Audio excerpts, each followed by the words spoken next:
Gitega Entertainment Tv tubaramutse tongere tubahe nikaze uno munsi twabashikanye mu kiganiro ni bande murashobora kwiyati ni bande kubera iki tubona hari ibintu teruye ngaha uri ku gitanda uri hehe uri mu biki Gitega Entertainment TV uno munsi tubazaniye ikiganiro kidasanzwe n'umutumire nyene adasanzwe murashobora kwibaza ati ninde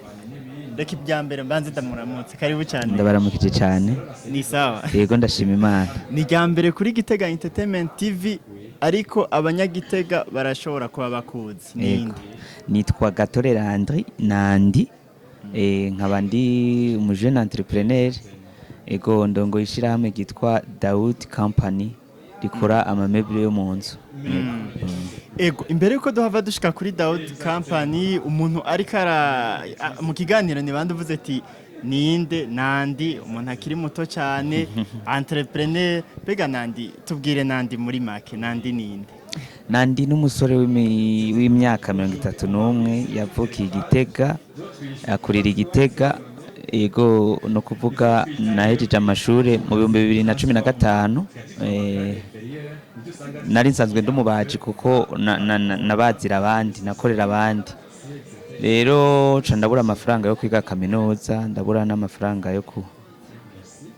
yo kwiga nyene hanyuma ca mvuga ati none ko nabuze akazi nararondeye akazi henshi ndadepoza ndabura ca niyumvira ati none nta kuntu notangura nanje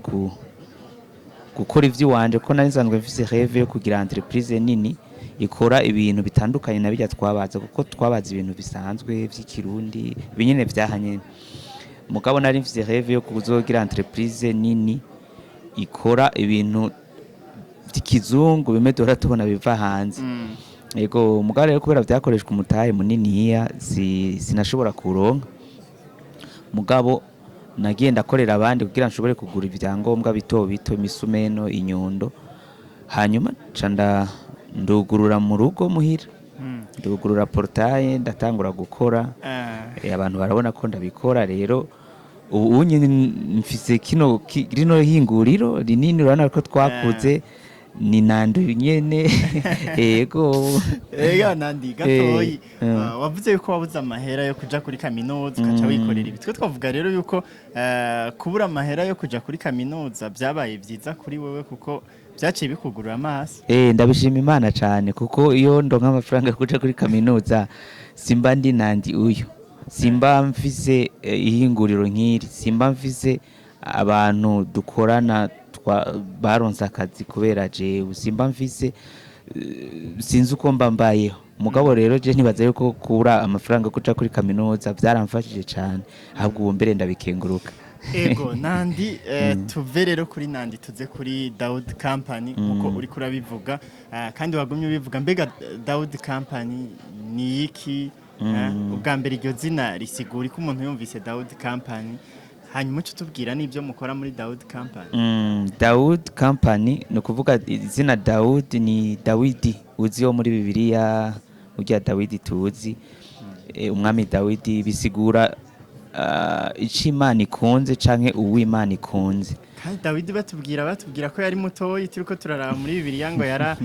yari umwana muto cyane nawe ubwo ntiwashatse kubiroranya no kukuntu wagiye muri business kiri muto oya sinashatse kubiroranya mugabo ibintu Imana iteguye nyene usanga bihuye abantu barabimbwira nyene yuko bihuye ndika Dawidi mugabo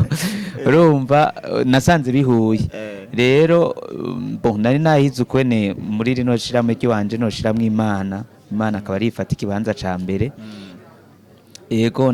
ndahiga amazina atandukanye nari hizigiye hanyuma Dawidi biranka ko ndarivako kubera narasoma Bibiliya nkumva n'umuntu Imana ikunda nkumva n'umuntu Imana yitaho nanje kujya kuntu natanguye ya zero nahangeze nta pinime mfise nta muntu mfise novuga yuko yamfashe mu mugongo muga nkabona ico nkoze naho kuba gatoya kapashije biragenze neza ndavuga ati Imana irabikunze bino bintu nanje Imana irankunze urumva niho naciye rero ndavyita Dawidi bisigura uw'Imana ikunze yego mbega uno munsi iyi company yawe kugira uyishikeko nibihe byakugoye ivyangoye icambere na mbere ni kubura umutahe urabona nta mutahe nari mfise byansavye igihe kirekire kugira ngo nshike ngaha ngeze n'ubu sindashika ndashakeneye byinshi gose urumva rero icambere n'umutahe kuko byarasavye ko ni sacrifice cyane n'amajoro menshi naraye ubusa byarangoye cyane ikindi nahuye naco natanguye kudemara ndiko ndakora hari abantu batanyumva hari abantu batavyumva cyane cyane ko natanguye muri periode abantu bababaje ntibari bemewe cyane kubaza bari babihebeye abantu batize bajya abantu baza kubaza mu gisagara baba bavuye inyuma y'igisagara cyane urumva nka je mvuye ku ishure nkagenda ndiruka nkakura uniforme nkatanga abandi banyeshuri nkacanja kwibarabara gukora banciye ko ntibanyumva aba mama bo muri quartier bavuga ati umwana ashaka guheba ishure kunuku urumva ntibavyumva ivyo byarangoye cyane nitse umenga ndiko nabitanga umenga ndiko ndagwana yego hanyuma maze gutangura ivy'uwanje neza narahuye n'ikibazo cyo kutemerwa urabona umuntu abarundi cyane cyane ntibemera ibintu vy'iwabo bisaba ko ugira effort nini cyane kugira umwemeze nyene by'ukuri yego naragize iyo ngorane yo gutemerwa nkakora ibintu bikanjumbira ko abantu nibaze kuma amakomande mugabo je nahiga qualité cyane cyane mukora ibiki muri Daoud Company dukora amameuble dukora ibintu byo mu nzu byose uzi bibaho bikorwa mu mbaho uhereye ku muryango ukaja ku ntebe amadivan ziya ntebe zisanzwe ukaja ku bubati ukaja ku madirisha ukaja ku masheze amagarderobe amakwizine y'indani turakora amakontware turakora ibintu byinshi bitandukanye ngira ngo na bino bitanda murabibona ntivyari bimenyerewe nga mu gihugu kabisa twe tubisanze ngaha anye naciye nitiza urabona ntibimenyerewe donc urabona mu kubirondera aba bantu bubaka amahoteli cyangwa abantu bubaka inzu nziza bakakenera ibitanda vyiza baryamako bariyumvira ukwene bo bituma hanze mbasha bizonshikira gute no bituma nde vyoza gute tuca turatangura rero turiga ubuhinga bwo gukora ibi bintu vyiza ego nivyo dukora abantu mufise amahoteli abantu mufise ama guest house abantu mufise inzu nziza mushaka kukiryama ko byose birashoboka abantu mushaka kuryama ahantu heza bijya vyumba vyiza turabikora ngira murabibona namwe ko ataragaseshejwe rumuri no musi abariko bakurikira Gitega Entertainment TV wobabwira iki na cyane cyane uhereye kugwaruka ego abariko barakurikirana ino mbonesha kure icambere na mbere mpereye kugwaruka tungana n'abari munsi yanje n'abari hejuru yanje tureke gusuzugura akazi bijya bintu byari vya kera gose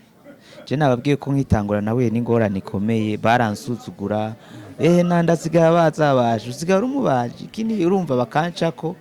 mugabo ntibari bazi yuko ari byo ntungu no munsi ubu unye abantwenga baraza baravuga ati shayo tumenya tukaza tukigira hamwe canke rabuduha kazisha urumva rero gusuzugura akazi ni ikintu ca mbere kibi gose gishobora gutuma n'ubuzima bwawe ububura ubutakaza yego dukore nyimba ari kuyora umwavu nyimba ari kubaza nyimba ari kubumba nyimba ari gufyatura nyimba ari gusatura nyimba ibintu byo ikintu cyose bajya abantu basuzugura mbere ubu unye nivyo bisigayemo amafaranga bijya abantu bagaya ubu unye nivyo bitunze imiryango myinshi nandi akajambo kanyuma nibaza yuko nohamagarira abanyagitega kudushorera abanyengozi kudushorera abanyabujumbura turabashimiye namwebwe kuko nibo badushorera byinshi kuruta n'abanyagitega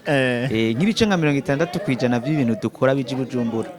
turabashimiye cyane abo mu zindi ntara muze kudushorera Igitega ni au centre ni mwogoko abariko murubaka amahoteli n'abariko murubaka inzu nziza mutwegere turabaha ibintu vyiza hanyuma namwe turabashimiye kubona mwitaho ugwaruka kubona mwitaho iterambere ry'abene igihugu b'Igitega turabibashimiye cyane Imana ibahezagiye amen Daoud Company tuyisanga Daoud Company tuyisanga mu ntara ya Gitega commune Gitega yego muri quartier yoba ibarabara ni Ruvyironza akabarabara gatoya ni Sure kuri nimero 12 aho hantu hashitse ucubona portail niniya yanditse ko icapa kinini ya Daoud Company ntihayoberana uca winjira hanyuma tukagutunganiriza.